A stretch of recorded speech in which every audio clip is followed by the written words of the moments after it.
सुनिए, मुझे कुछ बात करनी है आपसे। डरिए मत, कुछ नहीं करूंगा आपको। डरोगे तुम? शोर मचाऊंगी तो फिर से पिटोगे। मैं फिर लौटूंगा और अपने दिल की बात बोल कर ही रहूंगा। क्या? जाओ यहाँ से। अरे सुनिए, आप भी अपने दिल की बात बोल दीजिए ना। मुझे पता है आप भी मुझे बहुत चाहती हैं। आप मेरी हो, मैं आपको बंबई ले जाने के लिए 8 मार्च 2011 नई दिल्ली। दिल्ली के चटवाल परिवार में रोज की तरह सुबह की भागदौड़ मची हुई थी। Rohit!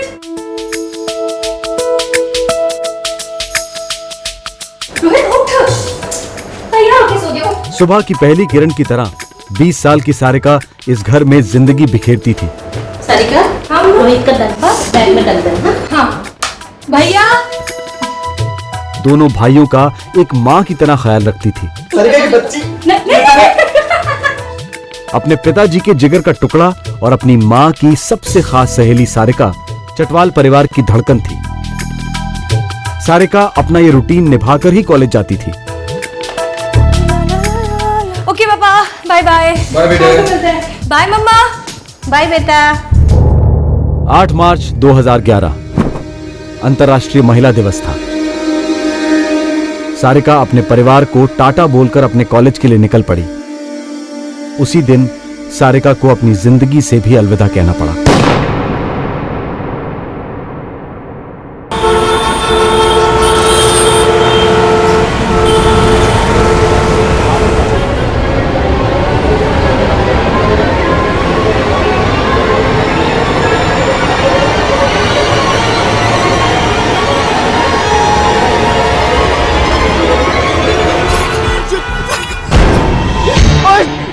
Look! You dumb! Look! You...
Sarika का कॉलेज यहां से सिर्फ 2 मिनट की दूरी पर है।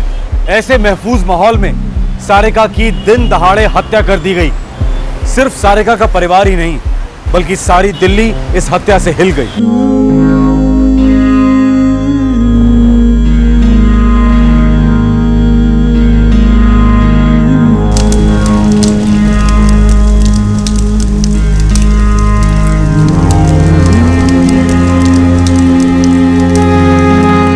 सारिका की मौत ने देश की राजधानी में हलचल मचा दी। आक्रोश सड़कों पर उमड़ आया। दिल्ली प्रशासन! दिल्ली प्रशासन! We want justice! We want justice! Sarika को न्याय दिलाओ! न्याय दिलाओ! न्याय दिलाओ! सारिका को न्याय दिलाओ! न्याय दिलाओ! न्याय दिलाओ! We want justice! We want justice! Sarika को न्याय दिलाओ! न्याय दिलाओ! न्याय दिलाओ! सारिका को न्याय दिलाओ! न्याय दिलाओ! न्याय दिलाओ! दिल्ली प्रशासन! We want justice! जिस इलाके में सारिका की हत्या हुई थी, वहीं पर 5 महीने पहले इसी इलाके में एक बीपीओ की महिला कर्मचारी का चलती गाड़ी में बलात्कार हुआ था। जनता के रोष का सबसे बड़ा निशाना दिल्ली पुलिस बनी। जरूरत पड़े तो सारा शहर खोद डालो, जो मर्जी करना है करो। I want this man. Pressure बहुत ज्यादा है और समय बहुत कम। Yes, sir. दिल्ली पुलिस के सबसे होशियार और जाबाज ऑफिसर्स और कांस्टेबल्स की टीम्स तैयार की गई। सभी टीम्स का एक ही मात्र लक्ष्य था, सारिका के हत्यारे के गले में कानून का फंदा।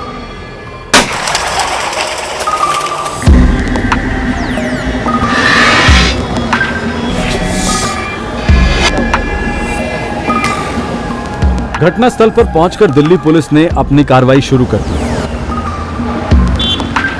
हटो हटो।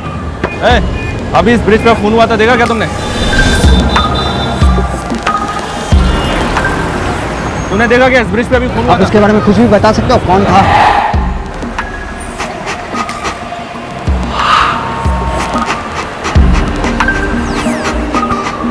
देखा कई लोगों ने, पर शक्ल किसी को ठीक से याद नहीं। याद नहीं या फिर याद करना नहीं चाहते? कोई सामने नहीं आना चाहता। शेरा एक पॉइंट के बाद आगे नहीं बढ़ पा रहा है। शायद सड़क पर बहुत भीड़ थी, इसलिए बौखला गया है।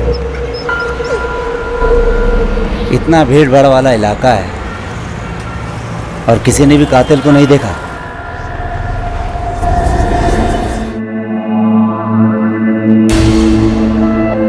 हर चीज ज्यों की त्यों है। वो कुछ भी लेकर नहीं गया, बस गोली मारी और भाग गया। शायद उतना ही करने आया था, कर गया। मुझे लगता है कि लड़की और कातिल के बीच कोई ना कोई हिस्ट्री जरूर है। नहीं इंस्पेक्टर, मेरी बच्ची बॉयफ्रेंड वाली लड़की नहीं थी, जान थी मेरी। मार दिया बच्ची को। क्यों भाई, क्यों?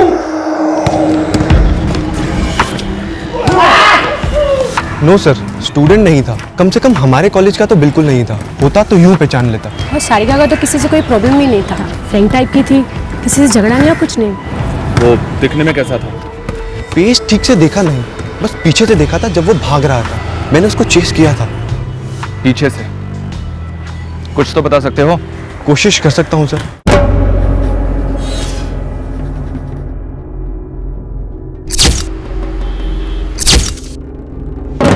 सारिका के दोस्त आशीष ने कातिल का हुलिया बताने की पूरी कोशिश की।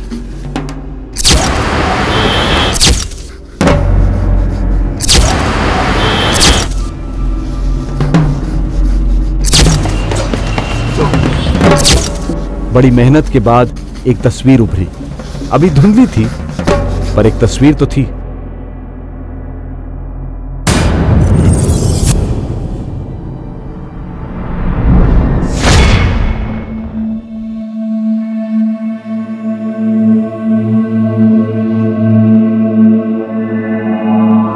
कौन है ये?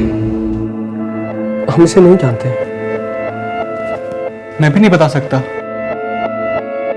I really don't know.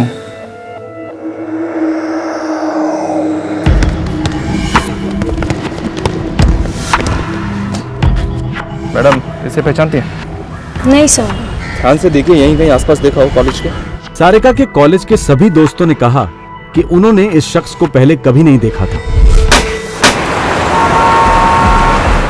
Police मानो एक अंधी गली के अंत तक पहुंच गई थी, पर ना तो कत्ल के कारण का पता चला था और ना ही कातिल के बारे में कोई जानकारी मिली थी। क्या सारिका को गलती से मारा गया था या फिर ये एक ब्लाइंड शूटिंग का केस था, जहां बंदूकधारी को यह पता तक नहीं था कि वो किसे मार रहा है। शहर के छोटे बड़े सभी हिस्ट्री शीटर्स का राउंड अप शुरू हो गया। पुलिस ने इन हिस्ट्री शीटर्स की कड़ी पूछताछ की। लगभग 100 से अधिक यूनिवर्सिटी स्टूडेंट से भी पूछताछ हुई। इनमें डे स्कॉलर्स और हॉस्टल में रहने वाले विद्यार्थी दोनों शामिल थे। पर इन सारी कोशिशों के बावजूद कोई ठोस सबूत हाथ नहीं लग रहा था।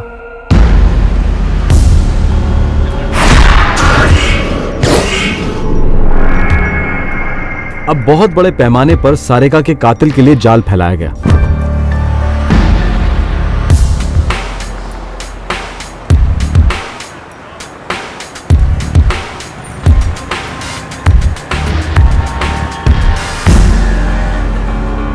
ओम नमो भगवते वासुदेवाय नमः स्वाहा।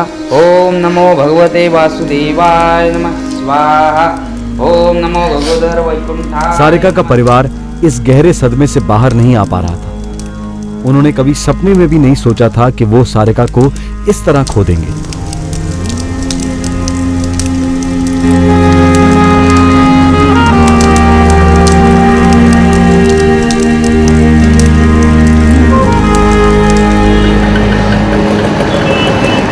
भारत के हर बड़े शहर में छात्राएं बेझिझक घुमा करती हैं, पर आंकड़े बताते हैं कि छात्राओं पर हो रहे जुर्म बढ़ोतरी पर है।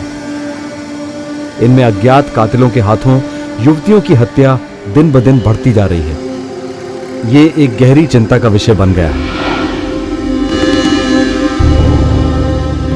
पुलिस को शक था कि सारिका जरूर कुछ जानती थी जो उसने शायद नजरअंदाज कर दिया था। दूसरा शक यह था कि शायद सारिका अपने हत्यारे से परिचित थी। आखिरकार इस केस के अंधकार में एक रोशनी की किरण पहुंच गई। पुलिस के खबरी ने एक जबरदस्त टिप दी।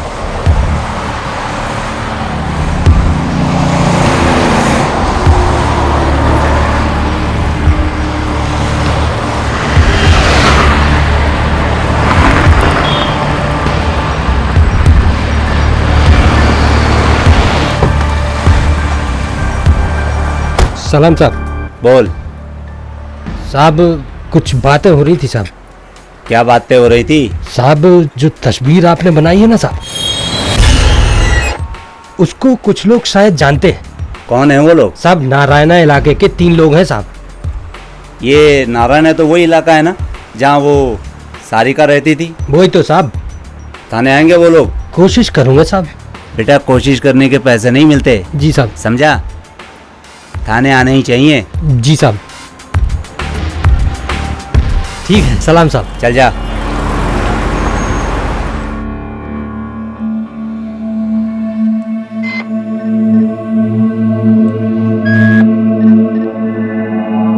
सब कुछ साल पहले हमने एक बंदे को पीटा था। तो कुछ नहीं साहब, वो बंदा शायद यही था, श्याम सिंह।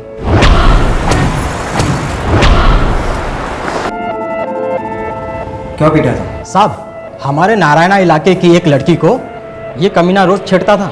कौन थी वो लड़की? यही थी साहब।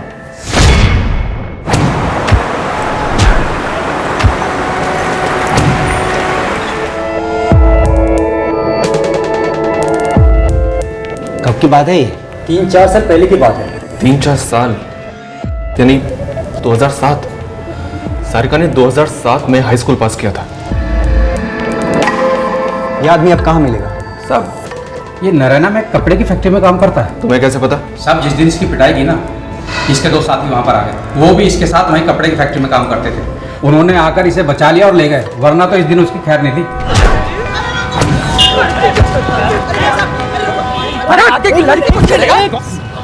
अरे क्या हुआ? समझा देना इसको, सुअर के बच्चे को। आज के बाद हमारी मोहल्ले की किसी लड़की की तरफ आंख उठाकर देखा ना तो साले की आंखें फोड़ दूंगा। समझा देंगे, अगली बार से नहीं होगा। अगली बार से ऐसा हुआ ना तो समझाने लायक नहीं छोड़ूंगा। देखता क्या? चल निकल साला। चल ना तुम्हारे भी साला। चल तेरी साले यहाँ से। अबे चल ना। उसके वो दोस्तों का नाम क्या था? साहब एक का नाम मुनीर और दूसरे का अफरोज।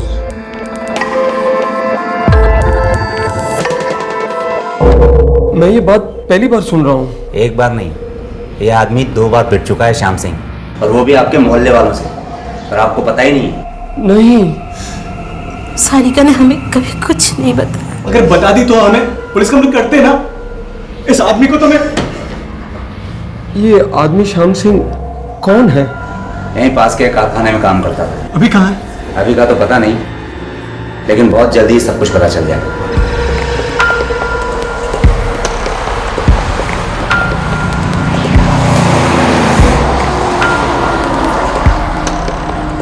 पुलिस ने अपने खबरी को काम पर लगा दिया।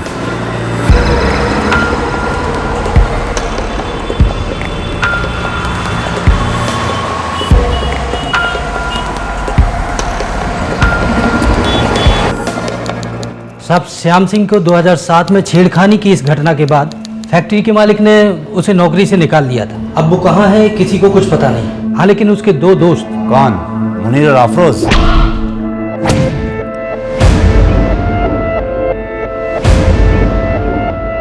जी वो दोनों रोहिणी में रहते हैं, लेकिन अब वो वहाँ नहीं है। 2 दिन पहले ही वो लोग गांव चले गए। यानी 8 तारीख को? जी। इन दोनों का इस कत्ल में कुछ ना कुछ हाथ होगा। सब मुनीर, अफरोज और श्याम सिंह, ये तीनों एक ही गांव के, सीतापुर उत्तर प्रदेश। उत्तर प्रदेश? जी।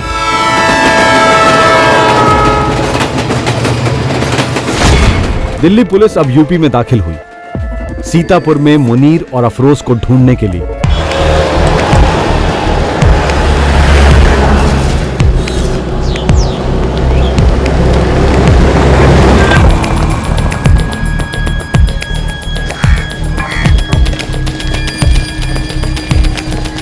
सर हमने कुछ नहीं किया, साहब हमने कुछ नहीं किया, मां की कसम मैंने। मुनीर और अफरोज ने ना भागने की कोशिश की और ना ही कुछ छुपाने की। डर के मारे उन्होंने सब कुछ उगल दिया।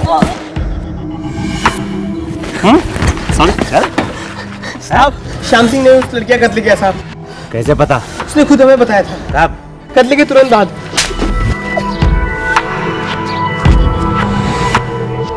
कहाँ मिलेगा ये श्याम सिंह? साहब हम गुड़गांव स्टेशन पर अलग हो गए थे साहब, हम डर गए थे साहब। गोली मार दी, उसी लड़की को गोली मार दी। पागल हो गया है क्या? साले गोली क्यों मारी तूने? अबे बोलता क्यों नहीं? कुछ मत बोल, अब ना हमें कुछ बोलना है और ना ही कुछ सुनना है। साला खुद तो डूबेगा, हमें भी नहीं डूबेगा। सही बात है, बहुत झेल लिया इसे। दोस्ती दोस्ती गई भाड़ में, तू जा अपने रास्ते और मैं चला अपने रास्ते। अरे भाई मुझे मत छोड़ के जाओ यार। देख श्याम सिंह, खून तूने किया है, तेरे लिए हम क्यों फांसी पे लटके? साला इसके साथ तो 2 मिनट भी नहीं रहना चाहिए। पागल हो गया ये, पागल। चल यार। अरे रुक जाओ भाई।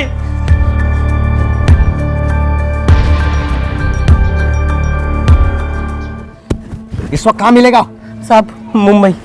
मुंबई? हाँ साहब, कुछ सालों से मुंबई में ही रहता था। वो दिल्ली सिर्फ खून करने के लिए आया था?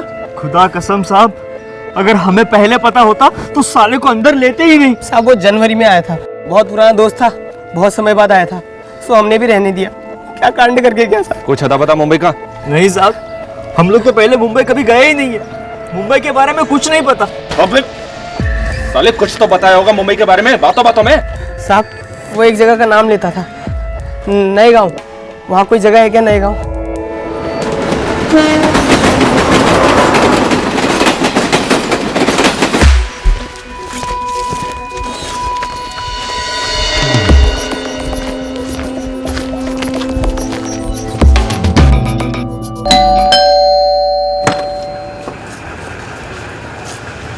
जी हाँ साहब, श्याम सिंह यहीं रहता है मेरे साथ। रिश्तेदार है तेरा? नहीं साहब, दोस्त है मेरा। क्या हुआ साहब? कहाँ मिलेगा तेरा ये दोस्त? बोला नहीं साहब, 1 महीना पहले जो गया तब से अभी तक उसकी कोई खबर नहीं है साहब। पर कल रात को मुझे मोबाइल किया था साहब। क्या कह रहा था? बोला नाके के पास जो एवरेस्ट रेस्टोरेंट है सुबह 11 बजे मिलना।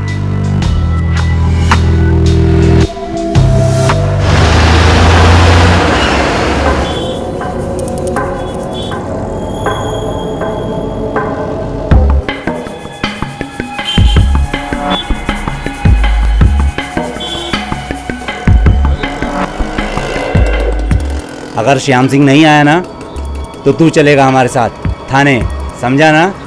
साहब श्याम सिंह ने जो बोला मैंने आपको वही कहा साहब। वो नहीं आया तो इसमें मेरी क्या गलती है साहब? मुझे तो पता ही नहीं साहब क्या हुआ और क्या नहीं, मुझे जाने दो साहब। बेटा हम भी नहीं चाहते कि तू हमारे साथ रहे। जैसे ही श्याम सिंह आएगा तेरी छुट्टी।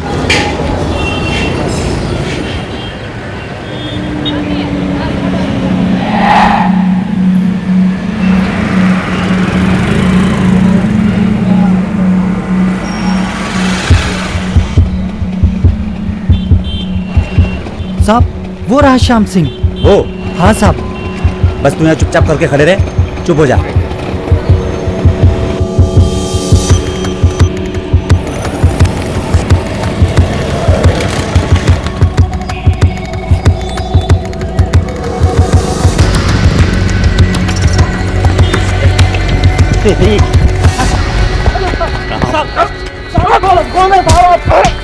चल चल चल चल। कौन है आप लोग? तुझे बताते हैं। आप कौन है? चल चल। सारिका की हत्या के ठीक 4 दिन बाद दिल्ली पुलिस ने उसके हत्यारे श्याम सिंह को ढूंढ निकाला और उसे हिरासत में ले लिया। चौंकाने वाली बात यह थी कि श्याम सिंह को अपने किए पर रत्ती भर का भी पछतावा नहीं था।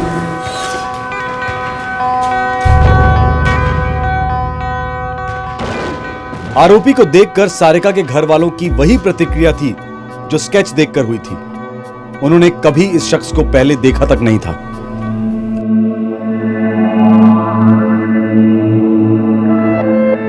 क्यों मारा सारिका को? सारिका? कौन सारिका? वही सारिका जिसको तूने गोली मारी। उसका नाम सारिका था? श्याम सिंह को तो सारिका का नाम तक नहीं पता था और उसने सारिका की हत्या कर दी। सारिका भी न श्याम सिंह का नाम जानती थी और ना ही उसे उसके बारे में कोई जानकारी थी। फिर हत्या का कारण क्या था? ऐसी भी क्या नफरत थी? साहब, बहुत प्यार करता था मैं उससे। उसको घरवाली बनाना चाहता था।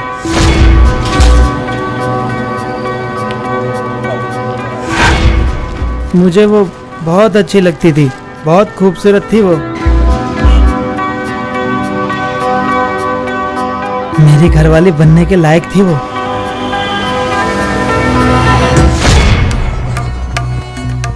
सारिका श्याम सिंह की विकृत नजर की पहली शिकार नहीं थी। अपने गांव में भी श्याम सिंह अपनी बुरी नजर के लिए मशहूर था।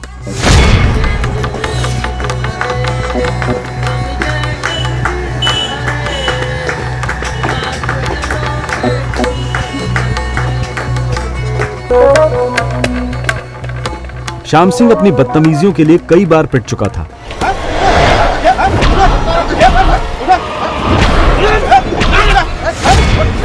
उसे गांव से तड़ी पार कर दिया गया।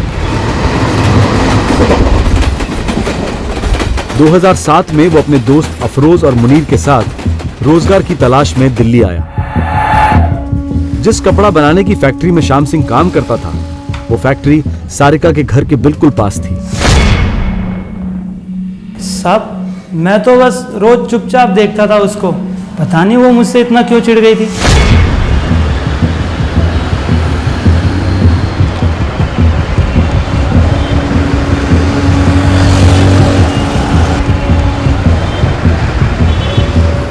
भैया भैया भैया, वो लड़का मुझे छेड़ रहा है।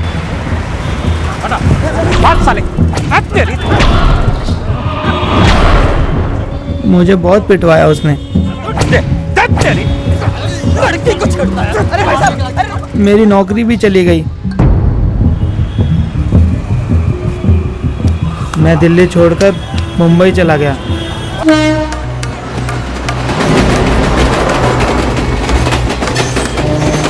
लेकिन मुंबई में भी वो बहुत याद आती थी मुझे। साहब, मैं उसको बहुत प्यार करता था। वो मेरी घरवाली बनके बहुत खुश रहती साहब। उसको यही बात बताने तो मैं दिल्ली आया था। 1 महीने से तो मौका ढूंढ रहा था मैं। और साहब, जब मौका मिला तो मेरी बात मानने को तैयार नहीं थी वो साहब।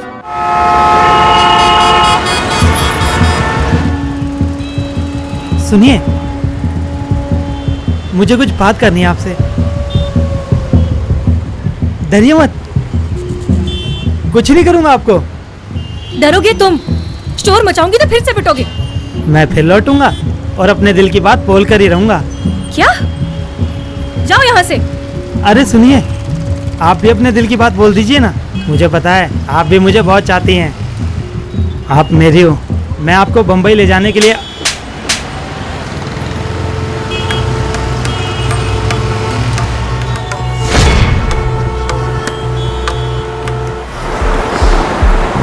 सारिका के कत्ल के 3 दिन पहले श्याम सिंह उससे मिला था। सारिका ने इस वाकये का जिक्र किसी से नहीं किया। उसे लगा होगा पागल आदमी है, अब नहीं लौटेगा।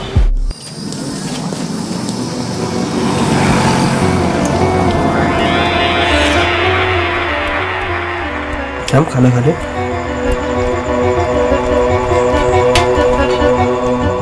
श्याम सिंह अंदर से चिढ़ गया था। सारिका से बदला लेने के लिए उतावला हो गया था। मैं उस लड़की को सबक सिखाना चाहता था। मैंने 2000 रुपए दिए और गुड़गांव से कट्टा खरीदा।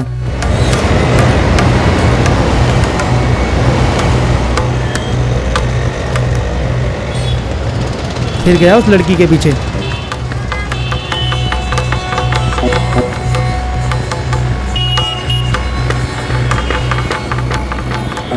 पर सही मौका नहीं मिल रहा था।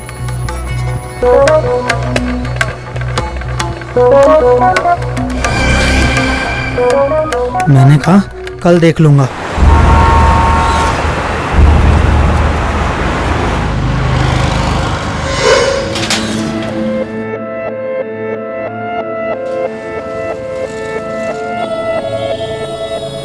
अगले दिन मैं उसके घर से ही उसके पीछे पीछे चलने लगा।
साहब वो बहुत अच्छी थी, मेरी घरवाली बनती तो जिंदगी बन जाती उसकी।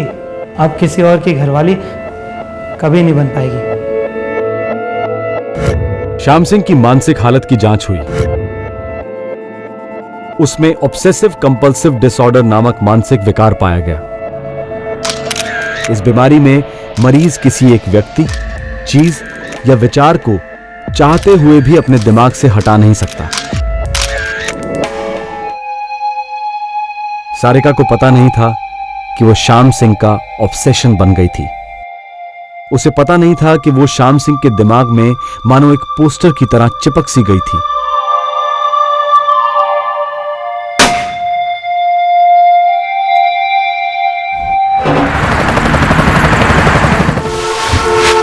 क्राइम पेट्रोल सीजन 4 में आप सभी दर्शकों का स्वागत है। शादी करोगे मुझसे? प्यार करता हूँ तुमसे। मैं तुम्हारे बिना मर जाऊंगी। तुम झूठे निकले तो? मुझे भूल गए तो? कभी नहीं, हमेशा साथ रहेंगे। मैं तुम्हारे बिना मर जाऊंगी। प्यार करता हूँ तुमसे। झूठे निकले तो? कभी नहीं। आई लव यू। कहते हैं प्यार में दिमाग काम नहीं करता, और अगर प्रेमी युवा हो तो दिल भी पीछे रह जाता है। रह जाते हैं तो सिर्फ लावे की तरह उबलते जज्बात, जिन्हें गलतफहमियां और जलन और आग देते हैं। 21 नवंबर 2010।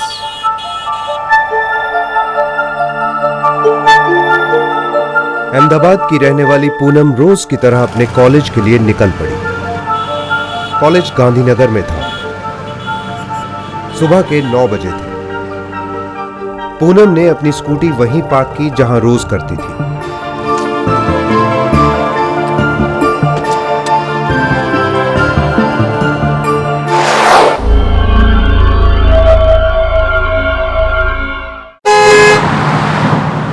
रोज की तरह वही स्टेट ट्रांसपोर्ट बस ली जो उसे गांधीनगर ले जाया करती थी।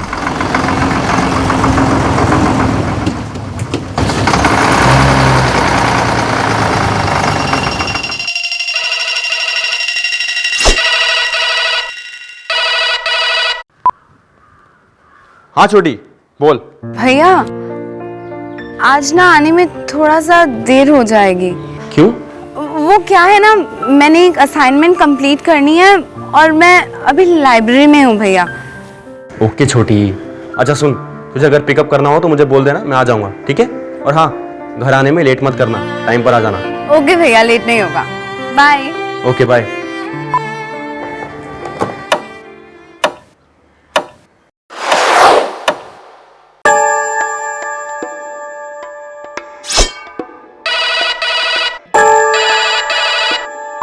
हाँ मयूर, बोल। गौरव, पूनम कहाँ है? पूनम कॉलेज में है। उसका कोई असाइनमेंट था, मुझे बता रही थी, फोन आया था उसका। बोल रही थी कुछ आने में देर हो जाएगी उसको। एक काम कर, उसके सेल पे ट्राई करना। 1.5 घंटे से फोन ट्राई कर रहा हूँ, नहीं मिल रहा है। नेटवर्क नहीं होगा यार। उसका फोन स्विच ऑफ है गौरव। अच्छा मैं एक काम करता हूँ, उसके दोस्त लोग को फोन करके पूछता हूँ, ठीक है? ओके। शुभ आज से गौरव? कुछ नहीं, वो छोटी का सेल स्विच ऑफ बता रहा है। पूनम के भाई ने उसे फोन करने की कोशिश की पर उसका फोन लगातार स्विच ऑफ आ रहा था।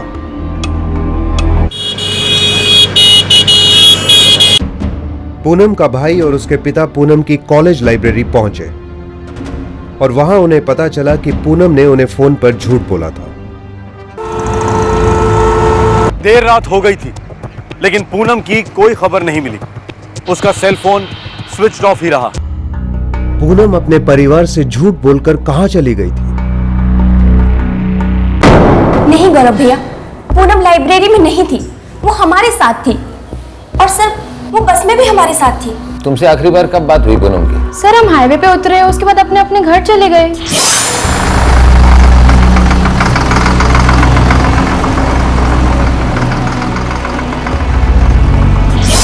वहां से वो कहाँ गई होगी? सर, वो नॉर्मली मॉल की तरफ जाती थी और वहां से अपनी स्कूटी लेती थी और घर की तरफ चली जाती थी। लेकिन सर, उसने मुझे 5:15 बजे फोन किया था और मुझसे कहा था कि वो लाइब्रेरी में है। तो सर 5:15 बजे जो फोन आया था वो SG हाईवे से आया था सर। 6 बजे पूनम का फोन स्विच ऑफ हुआ और 5:45 पर उसके सेल पर आखिरी कॉल आया और 5 बजे भी उसके सेल पर उसी नंबर से फोन आया था। सर वो नंबर मेरा है। एक्चुअली मैं उसको 2 बार फोन किया था। आप कौन? सर मैं पूनम का मंगेतर हूँ। लेकिन सर, मेरी बहन मुझसे झूठ क्यों बोलेगी? आपकी बहन है, आप मुझसे बेहतर जानते हैं। हो सकता है कोई परेशानी हो, कोई पारिवारिक झगड़ा हो।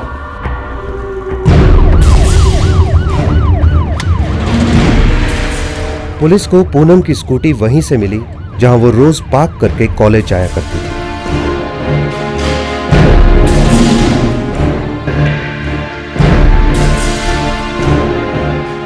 स्कूटी नहीं लेके गई, लगता है कोई और प्लान था उसका।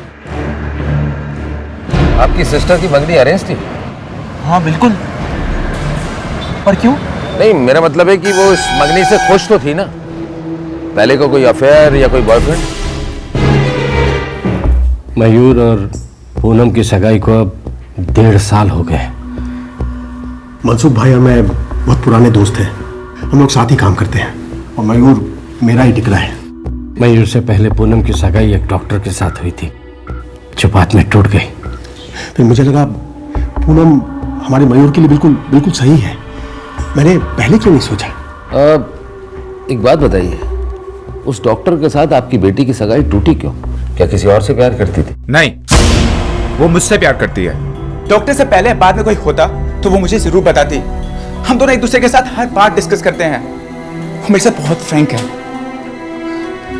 आज से 3 दिन बाद मेरा बर्थडे है, 24 अक्टूबर को। उसने कहा था मैं तुम्हारे लिए कुछ स्पेशल अरेंज करूंगी। मुझे झूठ क्यों बोलेगी? इसका मतलब ये है कि वो अपने माँ बाप से बिल्कुल प्यार नहीं करते। अपने भाई से, जिसके साथ उसने झूठ बोला, हाईवे से फोन कर रही है और बोल रही है कि वो इस वक्त कॉलेज की लाइब्रेरी में है। उसके बाद तुमसे बात हुई, राइट? सर, हमारे दिन में 10 या 12 बार बात होती है। एक बात बताओ, जब तुमसे उसके बाद बात हुई थी तो उसने बताया कि वो हाईवे से कहां जा रही है? अरे कहीं तो गई होगी, कुछ तो लिया होगा, ऑटो, टैक्सी, या फिर कोई उसे पिक करने आया हो। अगर उसे कोई पसंद भी आ जाएगा तभी वो भाग कर नहीं जाएगी। वो ऐसा नहीं कर सकती है। जब तुम्हारी उससे बात हुई तो उसने तुम्हें बिल्कुल नहीं बताया कि वो हाईवे से कहां जा रही है। इसका मतलब है कि वो कुछ ना कुछ छुपा रही है। अगले 3 दिनों तक पूनम की कोई खबर नहीं थी। पूनम और उसके मंगेतर की फैमिली शॉक में चली गई। उन्हें इस बात का यकीन नहीं हो रहा था कि शायद पूनम किसी के साथ भाग गई है। कहां थी पूनम और किस हालत में थी? अचानक 3 दिन बाद पूनम के बारे में खबर आई।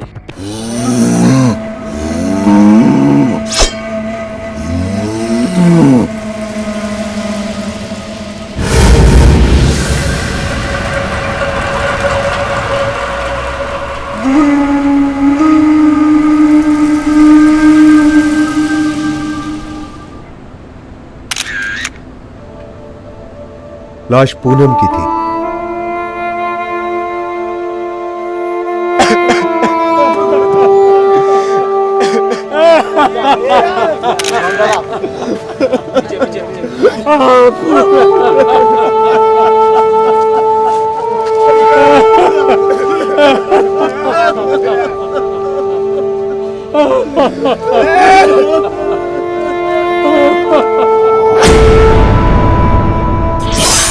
वॉच 12:45 पर रुक गई है।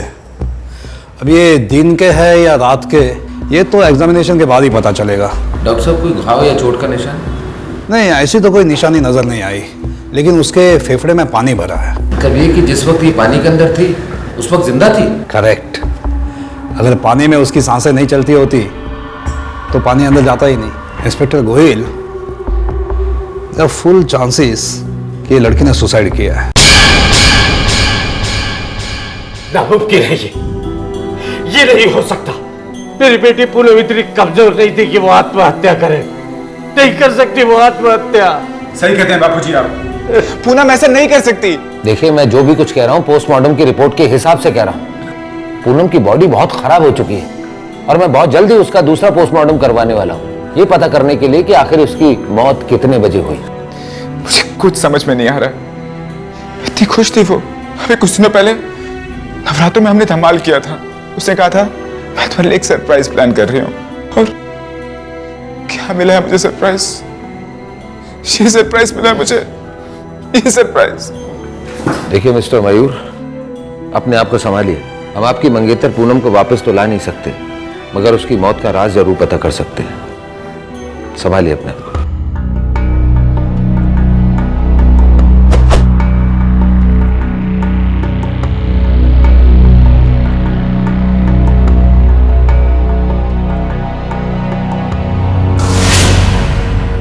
ये नहर शॉपिंग मॉल से 10 मिनट की दूरी पर है। सर, पूनम शॉपिंग मॉल के पास ही अपनी स्कूटी पार्क करती थी। पूनम जहां उतरती थी बस से, वहां से ये जगह 15 मिनट की दूरी पर है। मतलब ये कि बस स्टॉप से उतरने के बाद वो अपनी स्कूटी के लिए बढ़ी और उसी बीच कुछ हुआ। सर, स्कूटी के पास जाने के बजाय नहर के पास चली गई होगी और कूद गई होगी। पहले से ही सोच लिया होगा सर, प्लानिंग की होगी। आशीष, तुमने बॉडी को अच्छे से स्टडी किया है? रिस्ट वॉच और सगाई के रिंग के अलावा हमें कुछ नहीं मिला। उसका ना बैग, ना पर्स, ना सेल फोन। वो सारी की सारी चीजें कहाँ हैं? कोई भी सुसाइड करने वाला आदमी इन सब चीजों की तरफ ध्यान नहीं देता। Excuse me. Hello inspector Gohil, मौत 3 दिन पहले ही हो चुकी थी। उसी रात जब वो गायब हुई थी? हाँ, तकरीबन 12:15 और 12:25 के बीच में मौत हुई थी। मतलब ये कि उसकी घड़ी रुकने के ठीक 20-22 मिनट के बाद? That's right. Okay doctor, thank you. Sir, वहाँ पे कुछ नहीं मिला। लड़की की एक भी चीज हाथ में नहीं आई। आशीष, हाईवे पे अपनी सहेलियों से मिलने के बाद 7.5 घंटे बाद उसकी मौत हुई और उसके ठीक 4 घंटा 45 मिनट पहले उसकी मयूर से आखिरी बार बात हुई। सर, उसी दौरान ही कुछ हुआ होगा। आखिर ऐसा क्या हुआ होगा कि उसने सुसाइड कर लिया?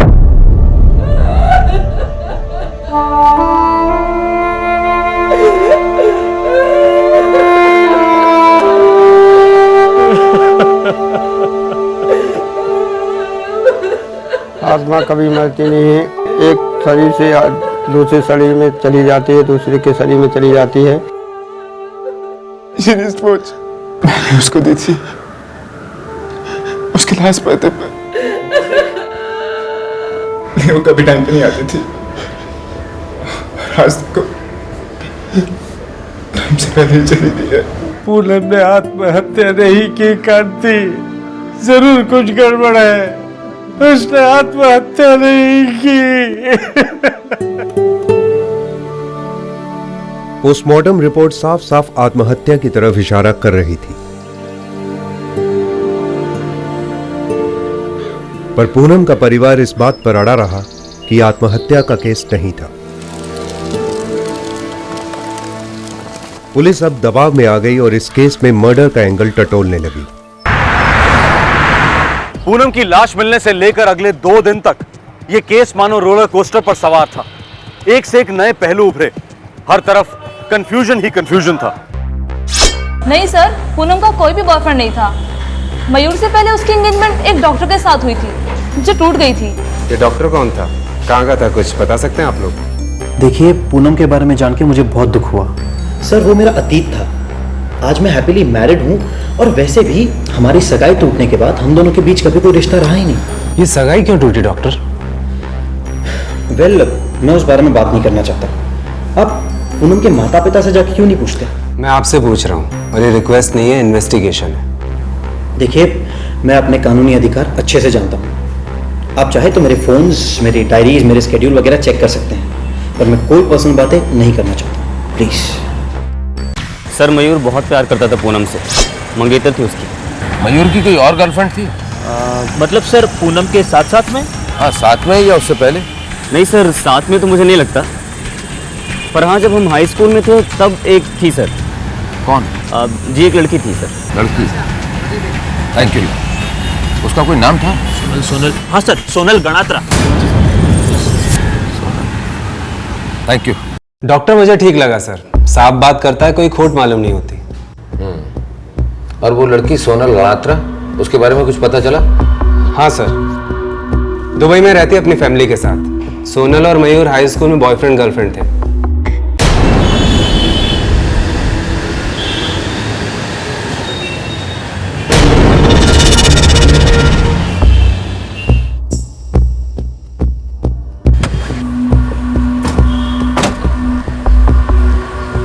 ये सोनल का क्या चक्कर है? सोनल मेरी एक्स है, सालों पहले की, लेकिन उसका इस केस से क्या ताल्लुक है? भाई आप सारे लोग ये बोल रहे हो जोर देकर कि पूनम ने सुसाइड नहीं किया, मतलब कि उसका मर्डर हुआ है। अब इस केस का ताल्लुक तो सबके साथ में, आपके साथ भी। I don't believe this. आप मुझ पर शक कर रहे हैं? बिल्कुल शक कर रहे हैं, और अब आपका फर्ज बनता है कि आप हमें सब कुछ साफ साफ बताएं। चलो मुझे जल्दी से बताओ कि ये सोनल के साथ आपका अफेयर क्यों टूटा? कमाल करते हैं आप, रिश्ता था टूट गया। हम दोनों को ऐसा लग रहा था कि हम साथ में नहीं रह सकते, अलग हो गए। That's it. वैसे हम सबको पता था मयूर और सोनल के बारे में, लेकिन वो तो बहुत पहले की बात थी। दोनों परिवार वालों को दोनों बच्चों के अतीत के बारे में मालूम था। हम दोनों की तरफ से कोई प्रॉब्लम नहीं थी। दरअसल हम तो बहुत खुश थे कि ये दोनों मिलकर अपनी अपनी बुरी यादें मिटा देंगे। देखिए सर, अब खामों का हम घर वालों पर शक कर रहे हैं। ये पक्का किसी थर्ड पार्टी का काम है। आपकी बहन के ऊपर कोई सेक्सुअल असॉल्ट नहीं हुआ है, बस मर्डर। और मुझे पक्का यकीन है कि वो कातिल को बहुत अच्छे से जानती थी।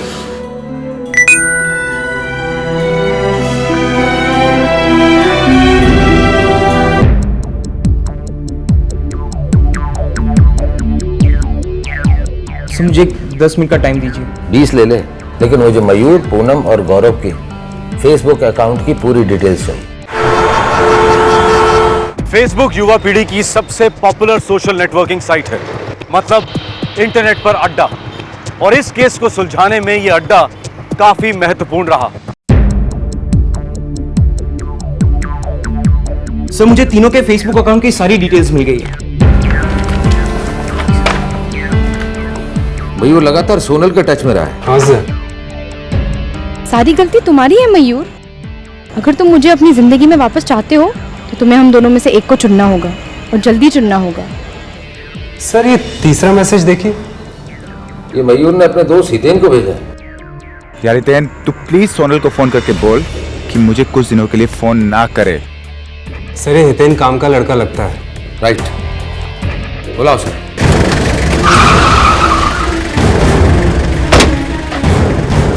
हितेन मयूर का खास दोस्त था, दोनों एक साथ पढ़ते थे। ये आप क्या बात कर रहे हैं सर? मुझे इस बारे में कुछ नहीं पता है। पर हमें कुछ कुछ पता है।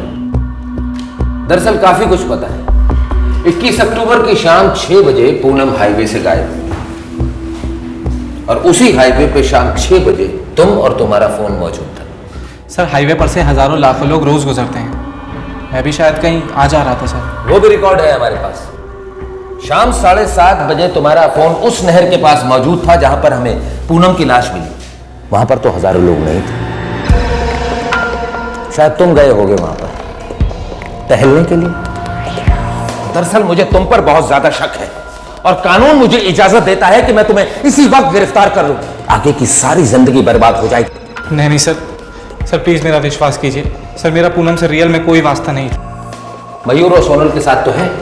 मयूर ने तुमसे कहा था कि फेसबुक पर तुम सोनल को ये कहो कि वो 2-4 दिन तक तुमसे बात ना करे।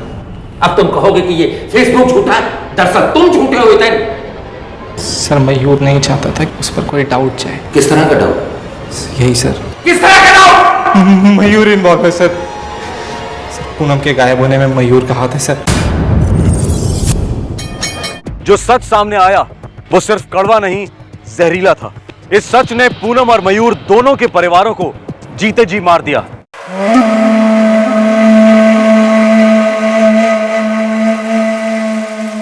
मयूर तुम्हारा दोस्त हितेन जितना जानता था सब उगल चुका। अब पूरी कहानी मुझे तुमसे सुननी है, क्योंकि ये सारी कहानी तुम्ही ने लिखी है।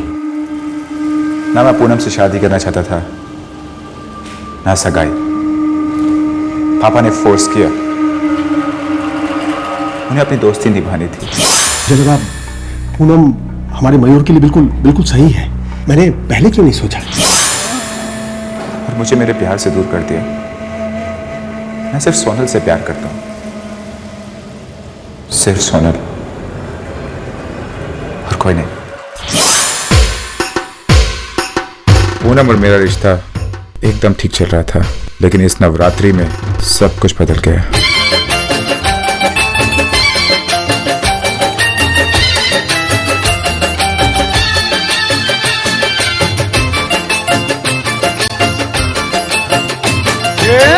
ना बाण लाग्या हरी ना बाण लाग्या मारी बायु ये नड़ियों मन रम ना बाण लाग्या।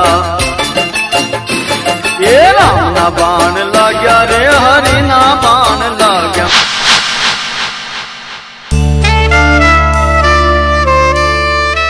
इस नवरात्रि को मैं सोनल से टकरा गया अचानक। हम 2 साल बाद मिल रहे थे। 2 साल में कुछ नहीं बदला था।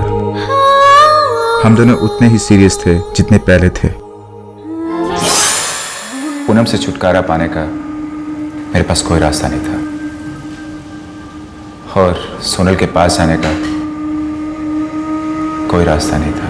इसीलिए तुम गलत रास्ते पर चल पड़े। ये स्पेशल तेरे लिए। 1 सेकेंड।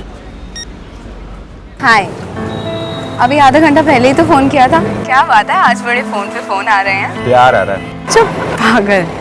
अच्छा सुनो, मूवी चलें अभी? अभी? हाँ हाँ अभी। ना बाबा, हमारी सगाई हुई है तो क्या हुआ? पता है, जब भी घर जाती हूँ हर बात में मम्मी डैडी पूछते हैं कहीं नहीं गई थी, शू करी हूँ, कौन कौन साथ था। अगर मूवी देखनी है तो पहले शादी करनी पड़ेगी। अच्छा लिसन, हम ऐसा करते हैं, अभी चल के शादी कर लेते हैं और उसके बाद सुहाग रात हम सिनेमा हॉल में बनाते हैं। चुप पागल। वैसे कौन सी मूवी का प्लान है? कोई भी। वैसे पिक्चर देखनी किसने है? मुझे ना तुम्हारे इरादे साफ साफ दिख रहे हैं मिस्टर मंगेतर। मैं चली घर, अब मिलते हैं मंडप में। अरे सुनो सुनो, मैं मजाक कर रहा हूँ। एक्चुअली हितेन मेरे साथ बैठा हुआ है और उसके पास मूवी की 3 टिकट्स हैं। तो प्लीज तुम जल्दी आ जाओ प्लीज।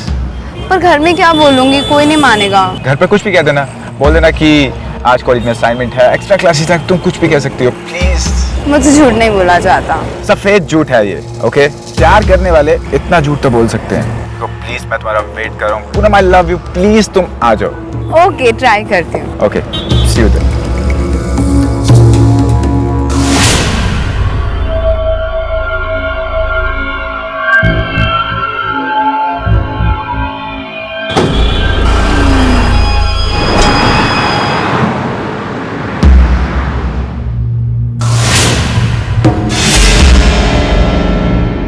पूनम ग्राफिक डिजाइन की स्टूडेंट थी और मयूर चार्टर्ड अकाउंटेंसी का।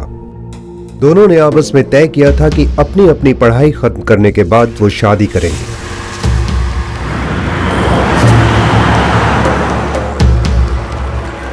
पर पूनम इस बात से बिल्कुल अनजान थी कि सोनल मयूर की जिंदगी में लौट आई थी और मयूर ने जिंदगी के प्लान्स बदल दिए थे।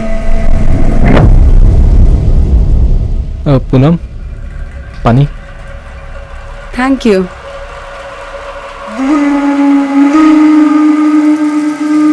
पानी में नीम की गोलियां मिलाई गई थी, पर पूनम अपने मंगेतर, अपने प्यार पर क्यों शक करती?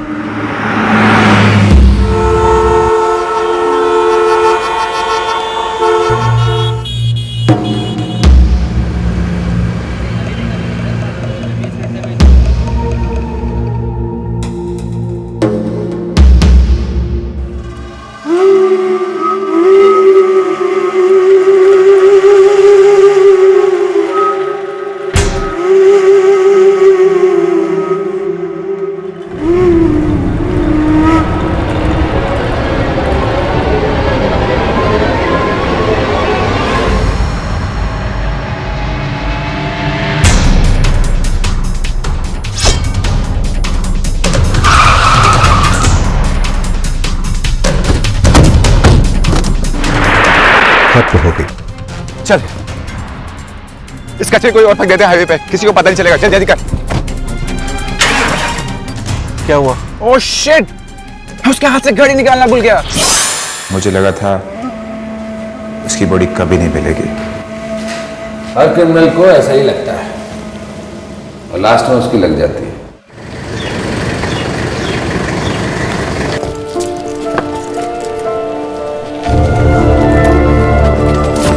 साले पसंद नहीं थी तो एक बार बोल दिया होता। मेरी छोटी को मारने की क्या जरूरत थी? मेरे बापू ने मेरे प्यार को मार डाला। मैंने कहा था ये सगाई नहीं करनी है, उन्होंने मेरी नहीं सुनी तो तुम लोग क्या सुनते?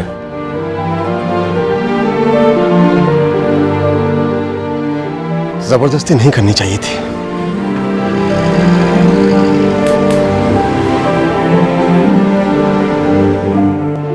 मयूर का प्यार पूनम के लिए कब नफरत में बदल गया, मासूम पूनम को इस बात का अंदेशा तक नहीं हुआ। मयूर के जुर्म ने उसकी प्रेमिका सोनल को अंदर तक झकझोर दिया। मयूर इस सगाई से खुश नहीं था। सोनल जानती थी कि मयूर अब किसी और का है। मयूर ने पूनम के साथ ब्रेकअप की बात तो छेड़ी थी। दरारें नजर आ रही थी, हवा में अनबन के सिग्नल्स तो थे, लेकिन पूनम शायद उन सिग्नल्स को पकड़ नहीं पाई। मयूर अगर पूनम को मार डालने की बजाय सगाई तोड़ देता तो क्या होता? दोनों परिवारों के बीच शायद रिश्ते टूट जाते, लेकिन 20 साल की पूनम जिंदा तो रहती।